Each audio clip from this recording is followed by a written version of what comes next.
All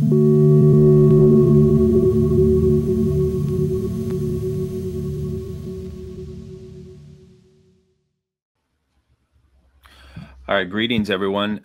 Daniel and Gabriel back again for a final wrap-up of our very weird and experimental WhatsApp exchange on the future of Lacanian left. We thought we would be a little more conventional and come at you through a stream to recap what those 3 episodes were actually about. And I guess, Gabriel, I want to kick it off by looking at it from where I see it, which is something has changed or something has saturated in the Lacanian left, quote unquote.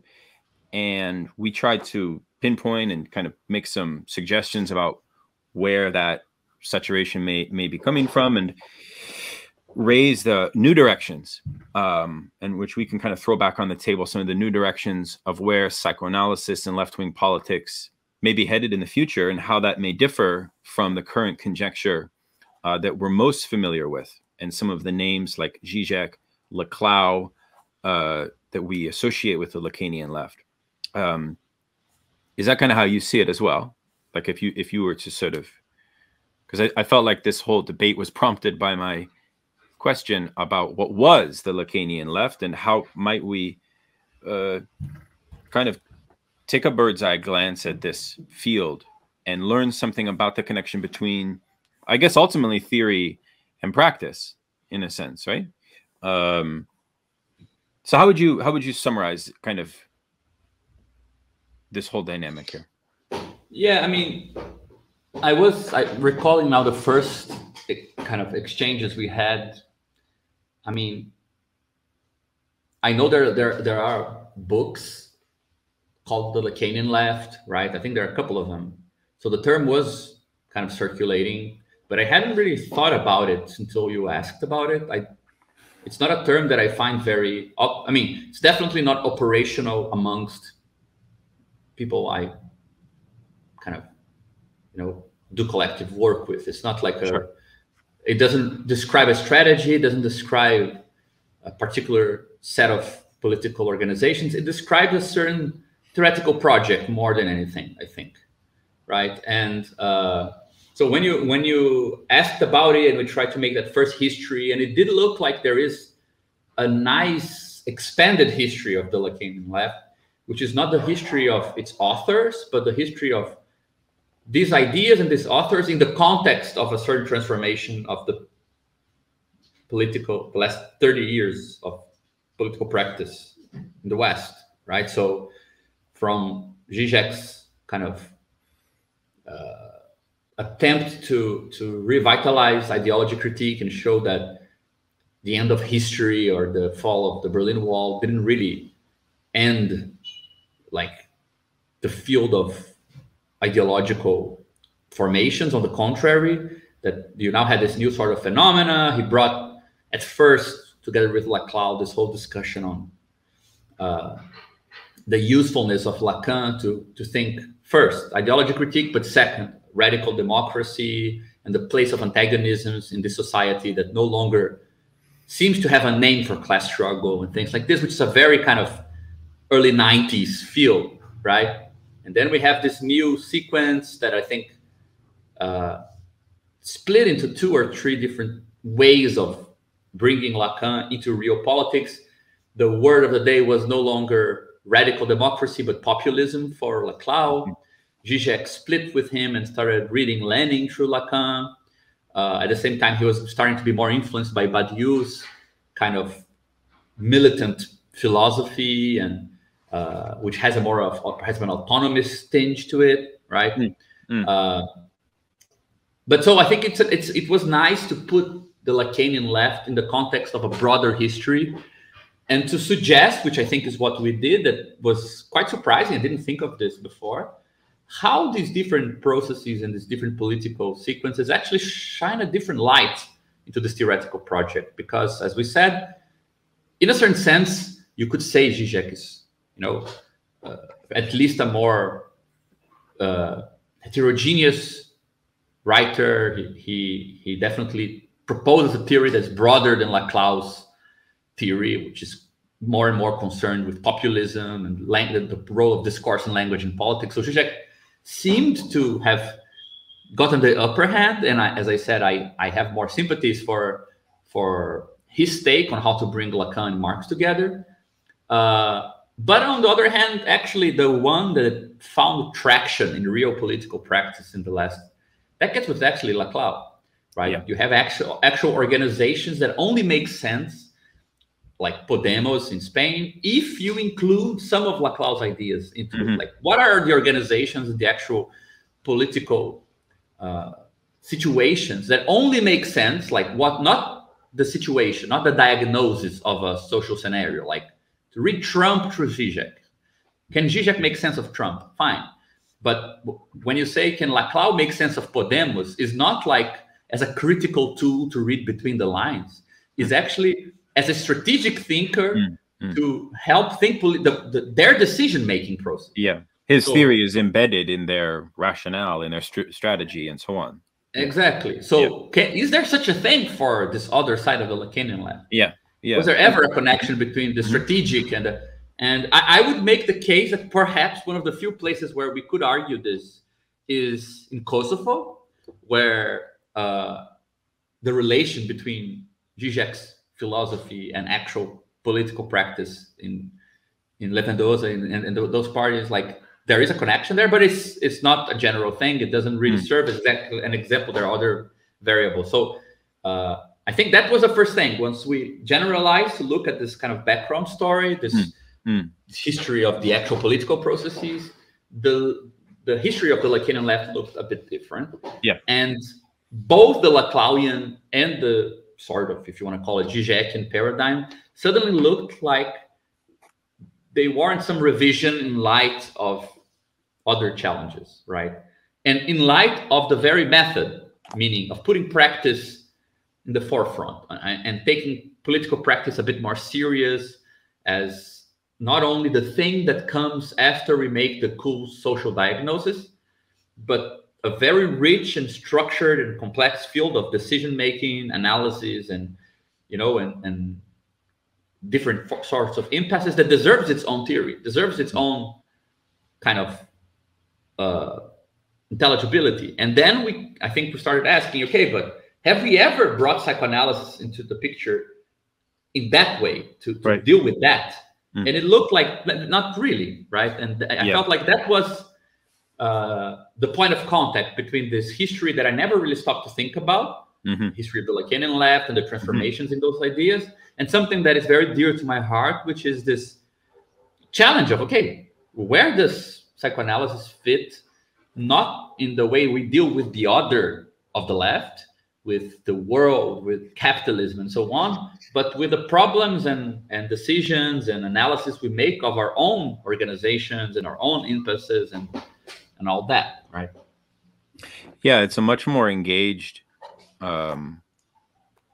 standpoint by which the theory meshes into the field of political struggle. It's kind of psychoanalysis for militants.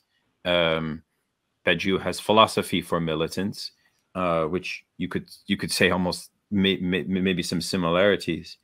And then, of course, we also pinpointed what would psychoanalysis look like if it was this more embedded theoretical kind of instrument for political organizations.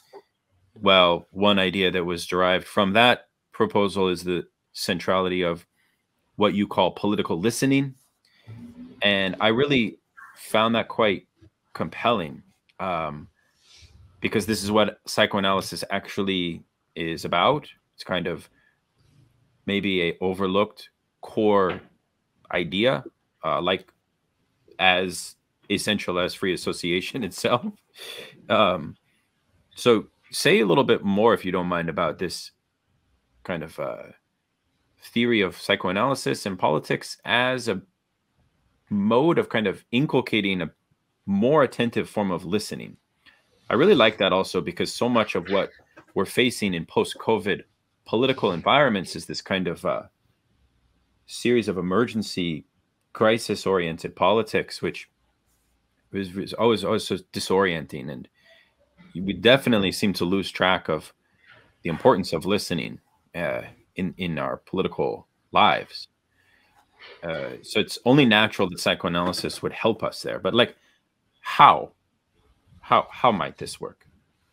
Yeah, I mean, I don't even want to stress this that much, though I think it's a good example. But I wouldn't want to stress it that much because, first of all, politics doesn't need psychoanalysis to know that you have to listen to people. I mean, that's pretty much a very old prerogative of popular politics, right? So,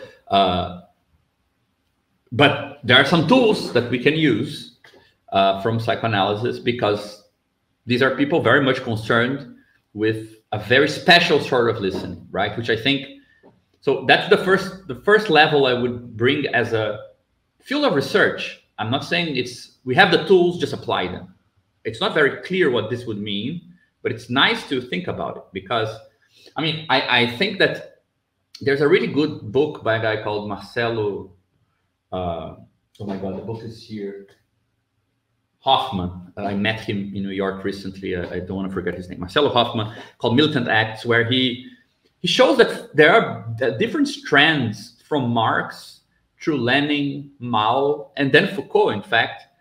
He puts Badiou in the mix there, of concerns with workers' inquiries, right? And doing investigations onto what do the people think. Marx himself wrote this very interesting kind of form for workers to fill in, to get a feeling for what is going through their heads, right?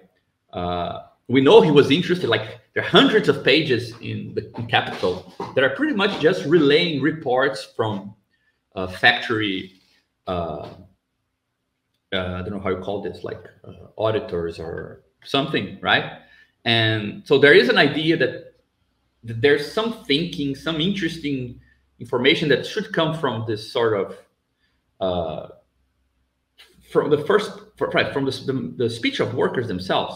I mean, I have a hard time even thinking of a book that has a first-hand account of a, poor child laborer.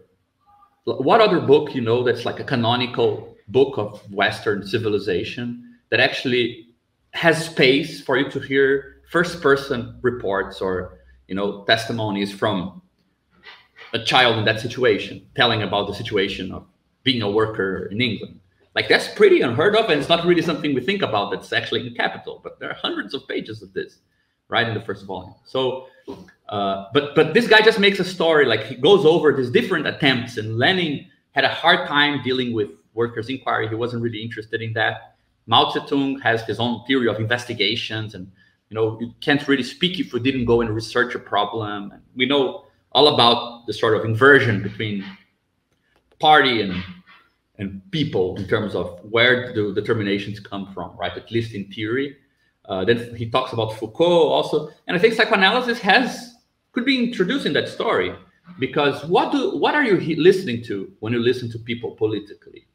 I think you can very easily fall into kind of moral. I mean, there's a whole debate about this today, right? About the value of first-hand experience, and psychoanalysis manages to occupy a very weird place in that debate, because usually the debate is very binary between fully trust people's first-hand accounts of their lives or disregard them because underlying structures are impossible to appear in this experience. It's code-defined, that experience, it precedes that experience, so you should use scientific means, theoretical means to learn about a situation. And psychoanalysis makes a bit of a short circuit between those two things.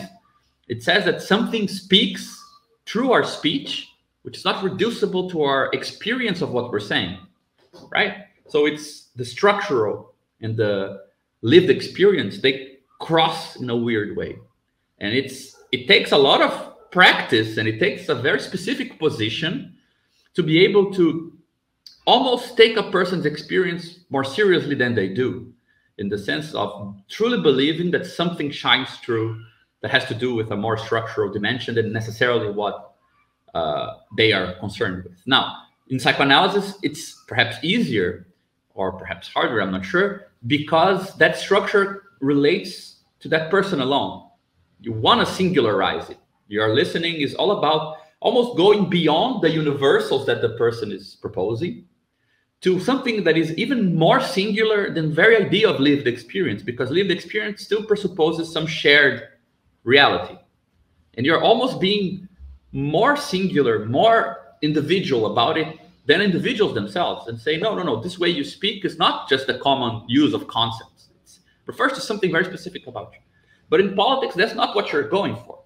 In politics, you want to listen to people so you can learn about common problems, common impasses, common struggles. And that also is there's also a bit of a mismatch between this and the way we experience our lives, because we also need to make ourselves more into free actors or decision makers of things that sometimes are actually constraining us, right? And also sometimes to just be able to get by, we need to speak as if some doors are closed, but collectively they might be open. So that picture of the world is not really something you should take at face value that you get from listening to people, but at the same time, there should be a way, or there might be a way, to learn how to unearth this other dimension that is analogous in some level to what psychoanalysis does. Now, what I'm saying is that I don't know what this is.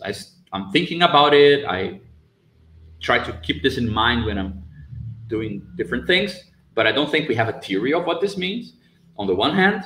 On the other hand, I also don't think that that's necessarily the place where psychoanalysis and politics could have a more practical fraternal relationship, because you mentioned free association, and I do think that the deeper similarity between psychoanalysis and specifically radical leftist politics, which is not an association that we're trying to make, it just is there from the beginning, which is this idea that we see in actual political practice, just as we see in actual clinical work, that free association makes weird impasses appear. It doesn't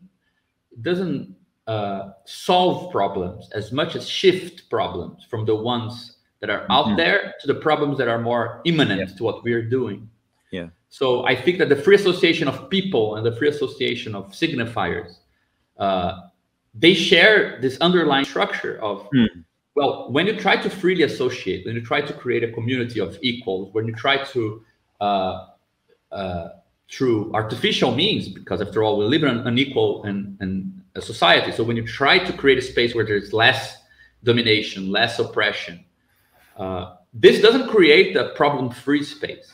It not only do problems appear, but there are problems that are the effect of that very attempt at producing equality. Equality has problems, right? That doesn't disqualify the search and the struggle for equality. On the contrary, it actually qualifies it, right? For example, the same way that falling in love creates a bunch of problems, like starting a relationship creates a bunch of new issues. And if somebody tries to solve those issues for you from the outside, you would say, fuck you. Like, this is my problem. Like, I worked hard to have this problem in my life. It's a good thing. It's not a bad thing, right? So there's something similar, I feel. I like that.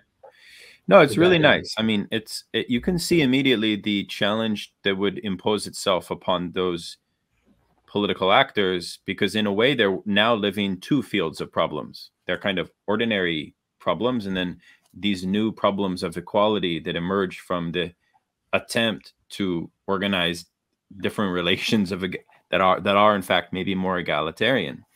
So that you can see that also psychoanalysis would create a problem which you would also have to provide a new solution to, which is a new awareness of anxiety, of political burnout, and but maybe psychoanalysis could offer a kind of enhanced sense of reflection on those very problems that it creates by imposing free association. And then, of course, I think the other question that emerges here is maybe we could say an ethical question that is of the position of the psychoanalyst or the psychoanalytic theorist within the left as such. And for this, we discussed your thesis in your book, Desire of Psychoanalysis, on the notion of Lacanian ideology. And in a way here, we're posed with the question, but from a different angle. than Lacanian ideology, because Lacanian ideology, as you were referring to it, is a much more, if you like, imperial form of interpretive ideology, like a kind of the analysts can kind of arrogate to themselves a way of reading a social field through their sophisticated understanding of Lacan's reappropriation of structural linguistics. They can identify signifier relations and make a diagnosis there. Whereas with this other kind of more rooted direction of kind of psychoanalysis and political listening from below or from within, we could say, what would you say the ethics might be? How might maybe they differ in some sense? Yeah, I think that this is, for me, it's the crucial sign that this thing makes any sense, talking about continued relation of psychoanalysis and politics, is that it becomes a two-way thing. And I think that the other side of this is also happening today, which is very interesting, which is a lot of younger psychoanalysts go to politics not to interpret it, but to find tools to understand what the hell are we doing as psychoanalysts. And I think that this happens at many levels. Some I personally believe are more interesting than others. Some I find to be a bit extrinsic, like reading Lacan with someone else, like more theoretical in that sense. And I think that we already have such a tradition of combining Lacan with silent partners and new partners that it's hard for this to make an impact that it shakes anything to the core. But there are other ways in which people are, for example, I mean, I'm involved in this in Brazil right now. Shout out to my Brazilian friends with whom I'm working through this problem. We're trying to think like, okay, psychoanalysis is a profession. Like when seen from the standpoint of politics, you're working, you're surviving through it. So what sort of, economic field is psychoanalysis? What happens to it when we dissolve psychoanalysis in the icy waters, of economic intelligibility? So forget it's a special, subversive, whatever it says it is. Let's look at it economically. And what is it? It's a weird field where we have strange aristocratic practitioners mixed with really precarious young analysts. It's a field where a lot of economic determinations end up shaping some of the clinical experiences, because depending on where your clinic is, who you are, what your contacts are, you're going to get some patients rather than others. It's going to be easier for you to even have the serenity of occupying the position of the analyst than in other cases when, you really need the money, man. Like you're not going to be so zen about it, with acting in the clinic. So those are questions that appear when you do the same thing with the inverse signal, when you are looking for tools that are already established in, Marxist critique of political economy, theory of, organization and workers' conditions, and you allow it to shine a light into psychoanalysis. You're not going to suddenly turn it into a political thing. In fact, you almost depoliticize it a bit because you are looking at it in a very ordinary light. But suddenly you learn new things about the field you're working in.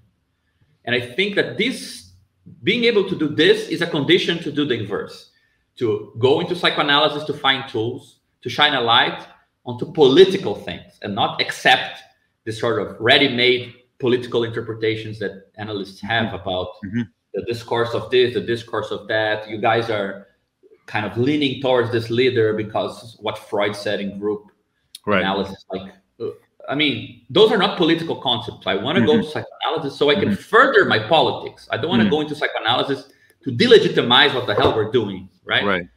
Similarly, in the inverse, I don't want to go to politics to find concepts that delegitimize psychoanalysis as if it's just a bourgeois practice and done.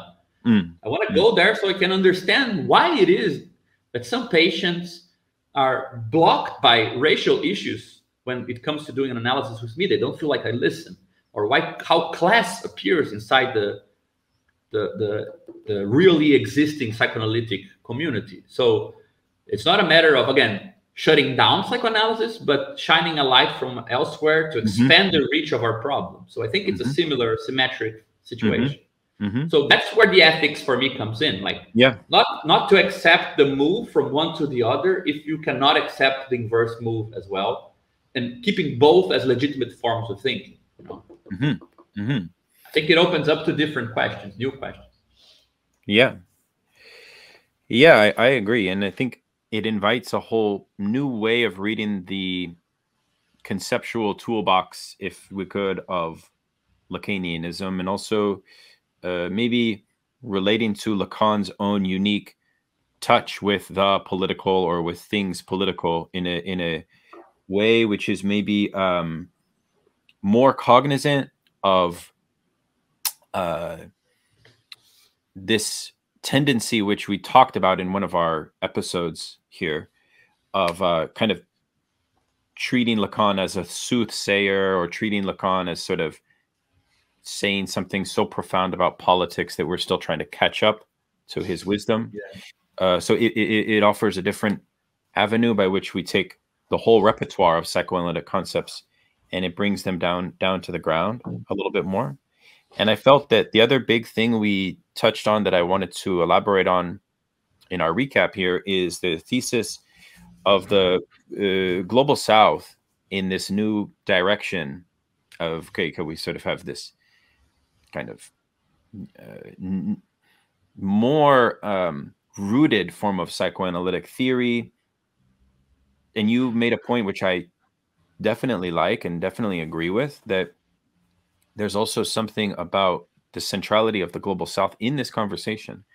And I was thinking also that maybe one way you could elaborate on that is to describe this theory that you've been working with in some of your books and talks and things like that, of the periphery thesis. I don't think we had a chance to really like fully develop it. Maybe you could just sort of provide the overview of it right now. Yeah, I mean, just to contextualize this, I don't think this is like an ad hoc topic in the sense that it's coming from, you know, discussion of transformations into patterns of capital accumulation. Like, it seems like it's a bit off, but if you think, like, if you ask the question, like, why are the authors perhaps that we could quote as being part of this movement of rethinking the relation between psychoanalysis and politics, why are they, for example, tied together to Latin America? Or, you know, why is this strange shift, which from a certain Europe-centered to, I would say, a bit more a movement centered in Latin America? And my impression, at least from, I don't think it's necessarily a legitimate way of mapping something that is popping up everywhere, but definitely there's a change of axis, right?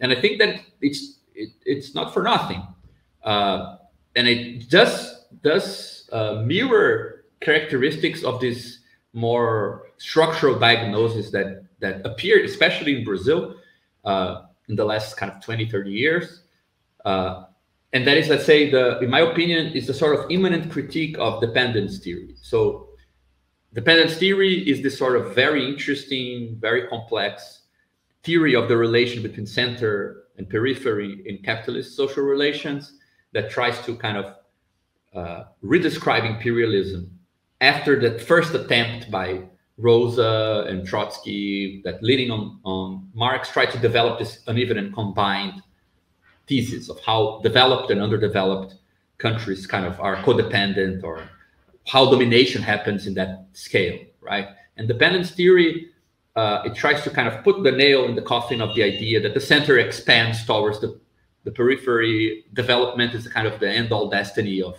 capitalist societies. We already knew that, well, to develop the center, you need to explore and over-explore the periphery. But it looked like the dynamics was with the stronger axis, the stronger emphasis on the center, and the periphery was dragging along, right? Dependence theory tried to flesh out this intuition, and to show that, look, they keep us underdeveloped. That's the politics happening here. But peripherization thesis is a development on top of this. I would say the two big authors on this are two Brazilian authors. One is called Francisco de Oliveira. He died a couple of years He was a sociologist, and the other is a philosopher from São Paulo called Paulo Arantes. Unfortunately, not yet translated to English, most of his stuff. But what they try to develop is an interior critique of that. And they say, look, when we look at what's really happening with the way that contemporary capitalism is structured, it's actually weird to realize that this so-called underdeveloped social formations that appear in the periphery of capitalism, they are actually more adequate, more fertile grounds for the most advanced forms of capitalism than the welfareized states of the center with a bunch of social protections, more or less homogeneous working classes and so on. They're suddenly dealing with this, depredation of their structures. And this idea that the most extreme forms of financial capital, platformization, and so on, they're actually very, very well fitted to societies where colonialism is still very much entrenched and racial relations are very tense, and the social texture of the society is totally fragmented. And what they conclude is, well, if this is the case, then the global tendency is for the periphery to expand towards the center and the social forms in the periphery to be, let's say, anticipating what's going to happen in the center. So it's not for nothing, perhaps, that together with that social diagnosis and the conditions that made this clearer, and just as a parenthesis to kind of conclude that diagnosis, right? It's not to say that the situation in the peripheries was better and it's getting worse. It's kind of the same. So periphery loses with this diagnosis the horizon of becoming more developed, whereas the center starts to disintegrate and become more like the periphery, right? So both lose something, but in a different way. But it's not for nothing that such a diagnosis would imply that, let's say, new problems or contemporary problems dealing with social organization, subversion, radical politics might start being better formulated in places that are more, let's say, entrenched in this particular social formations than in the center. Yeah. Right. So the two things go well along. Yeah. They kind of make sense together. Right. Yeah. It reminds me of this this whole thesis of historical time, and because it does it not also imply a certain necessity to think globally, to think internationally, if you have kind of reverberated kind of like if problems from the global south appear within this center, the center peripherizes, right? In a way, the people in the periphery are living in the future, in some sense, you could say. That thesis, if that's true, does that not imply a kind of inversion of how we normally think about time? I know that's a huge thing, but you've reminded me of this issue. Could you say something about that, perhaps? Yeah, I mean, I think it's interesting because we titled this conversation "The Future of the Lacanian Left," so discussion on time makes sense, and especially this weird idea that somehow the arrow of kind of historical development could shift, not simply come to a halt. I think the idea of coming to a halt is experienced very differently in the center and the periphery. And it's not for nothing that I think most of Mark Fisher's references of music and culture are white kind of things from Europe, where I think this is felt like a coming to a halt, cancellation of the future. It's not the same experience, I would say, everywhere, right? But I find that this thesis has as a background a very strange mixture of spatialization and temporalization, right? We usually think history begins, or modern history begins, with the temporal process of acceleration, of breaking with circularity, or whatever you want to call it, right? It's very clear from like Kozelek's writings on historical time, things like this. But what this thesis suggests is that historical time, as a sense of progress, is actually spatial effect. Like it's almost like an optical illusion, because one society thinks of it as ahead of another. Then you have simultaneously two societies of different norms. So it's like an optical, one of those op arts, where because things don't really match up, you get the illusion of movement. So historical time moved because we got the spatial illusion of a movement. And it's interesting to think that it's the same kind of tension between center and periphery that reorganizes the arrow of the future, in the sense that there is a future, and most authors associate it with the end of the world, right? Perhaps we should just call it the end of a world that's coming to an end, not the end of every type of world view. But a certain world is coming to an end, and that's kind of giving the feeling of a certain arrow, right? So I think it's very nice, and we have this sort of literature here where some authors talk about Brazil as a kind of laboratory of what's to happen, right? I mean, in the 80s, Ulrich Beck was writing about the Brazilianization of the world, for example.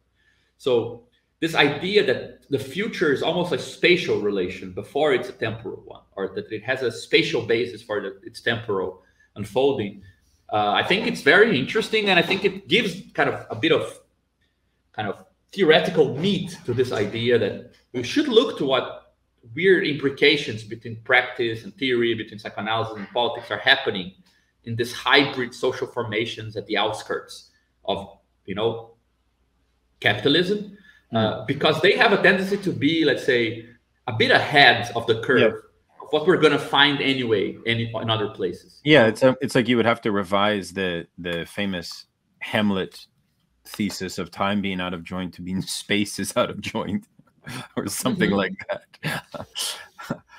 No, yeah, I think that's a good idea, in fact.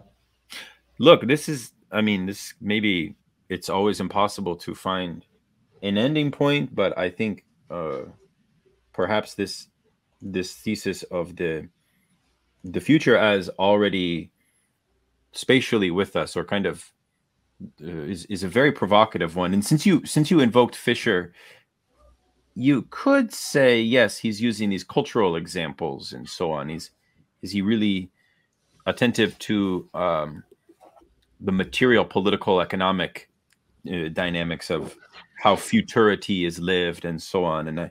And of course, I'm reminded of the fact that, in some sense, is it not true that a lot of American pop music becomes popular like much later? I mean, I know this is true, like in some parts in Africa, for example. Like there are cultures that kind of catch on to American fads that were in America like 3-4 years ago. Is this dynamic at all going on? Have you thought about this kind of cultural level of this atemporality or this aspatialization? How does that play out in the field of culture? Well, I mean, we are discussing the field of culture when we talk about psychoanalysis as well. Sure. Right? I mean, one thing that I would anticipate, and I think it's already the case, and I mean, for example, Patricia Jerovic is a good example of this anticipation, right? It's no wonder that her book was such a, welcomed and praised study of psychoanalysis in the Bibles. And it has exactly that arrow of starting from another place outside of the States to be able to see something in the practice of psychoanalysis that is lacking names in the practice of analysts in that place. Because she's not saying the world changed. She's not saying, she's not taking this decline of the father function kind of position, which I think we can now locate it. We know where it's, what they fear, right? It is a very European thesis about our world is crumbling. I mean, just to make a parenthesis, which I think affects psychoanalysis very much in this progressive cultural sense, being a progressive in this more classic sense of having progressive values becomes a conservative position, because if the culturally modern world of the center of capitalism is slowly crumbling and the periphery is kind of taking more and more space, discourses of the form, we have all these rights, we're losing these rights. We have all these things, we're losing these things. they're usually progressive things that we're losing. So there's a weird paradox of nostalgia and being progressive. And psychoanalysis fell into that very clearly when it has like this, we have this name of the father, but now new generations, they're just bonkers. They're all organized through the imaginary. It's both progressive in the sense that it's trying to advance the theory of the subject, upholding subjectivity, and also lamenting that it's losing its conditions without being able to analyze what conditions are slowly substituting it, and those being the underlying conditions of modern experience since the beginning. They're not new, precarious things coming from nowhere. They are the conditions that were needed so you could do your thing in France. They give the actual truth of the theory of the name of the father, the theory of this and that. They're not precarious novelties. They are the material conditions of these things since the beginning, right? So I find it very interesting to see this sort of counter movement. For example, when somebody says, hey guys, don't worry about these things. Stop writing this kind of pseudo-progressive stuff that is ultimately frightened of losing the particular presentation of difference, sexual difference, identifications that we had. They are not being substituted by a formless, amorphous new scenario. They're just being caught up by the universalization of what was already happening elsewhere in places you pretended didn't exist.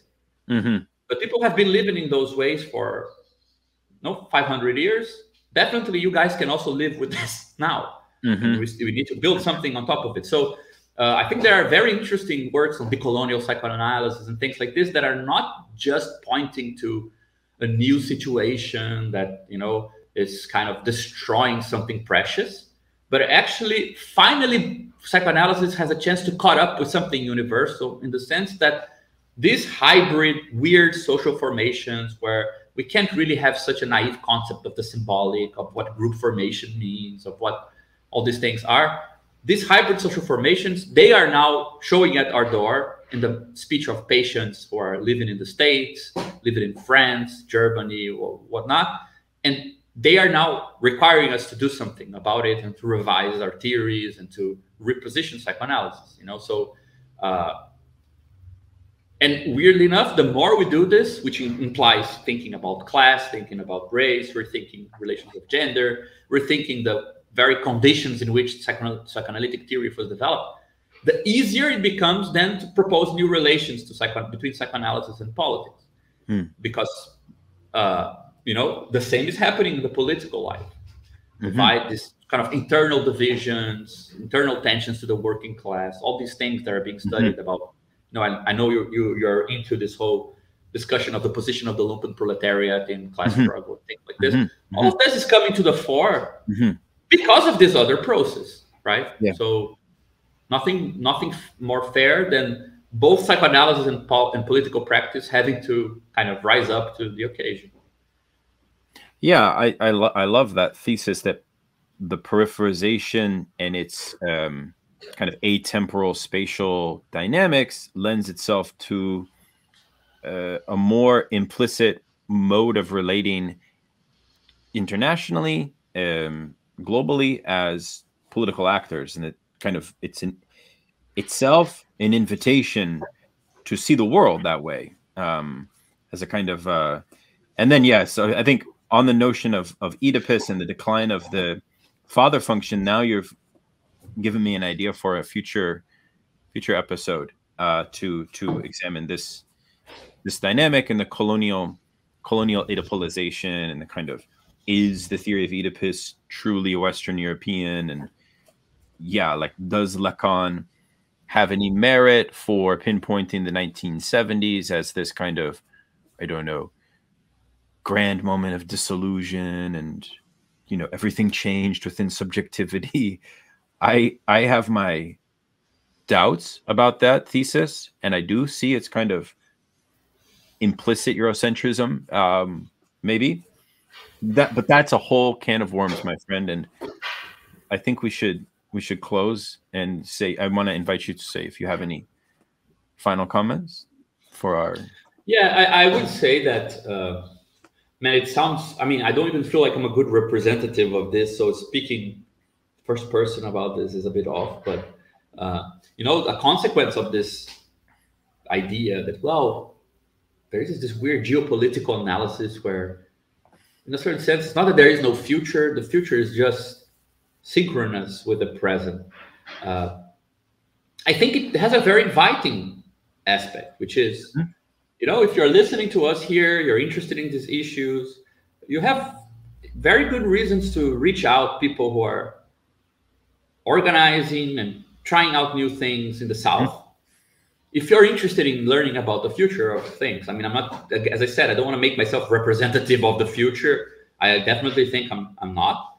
There are a lot of interesting things happening, for example, in Brazil, but I rather, I mean, we already tried to set the tone of this closer to how our actual interactions are. We're constantly exchanging messages. We're not meeting in official seminars to discuss. We're talking like in a way that's very much mixed with our daily lives. And I hope that this is ultimately inviting for people to feel like the door is open to engage with us and to continue this discussion. You know, from now on, not to just close this off as a bit of kind of a theoretical snippet. I mean, there's a lot. Most of what we said here is just hypothetical. We're just trying things out. So we do need more people engaged to see where it leads, right? Yeah, and I will plug the subset of theoretical practice, and we'll link to it in the show notes. But that's one way that folks can learn a little bit more about Gabriel's particular work. I'm involved as a member as well. People can learn about the subset.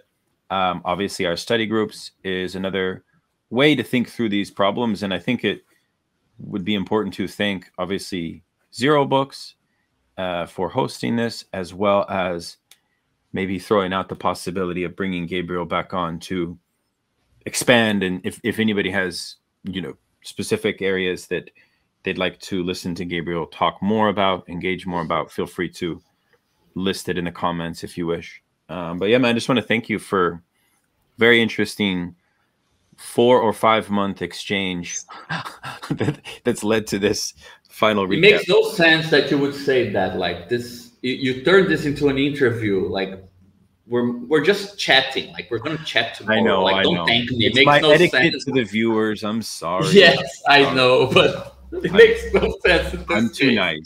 I'm too. You know, I'm all for pretending these things in other contexts, but here, I mean, I'm just gonna say. Well, yeah, no, I know. I wanted to like be conscious of the fact we're making a video and thank everybody for listening to these crazy. And there's the dog. My dog is saying goodbye as well to you guys. We appreciate your support of the imprint and the channel. Subscribe to Zer0 Books today on Patreon. Your material support helps us to promote a variety of perspectives on the left. Also, discover the many titles, new and old, that Zer0 has curated. Navigate to any of the links in the show notes to extend your support.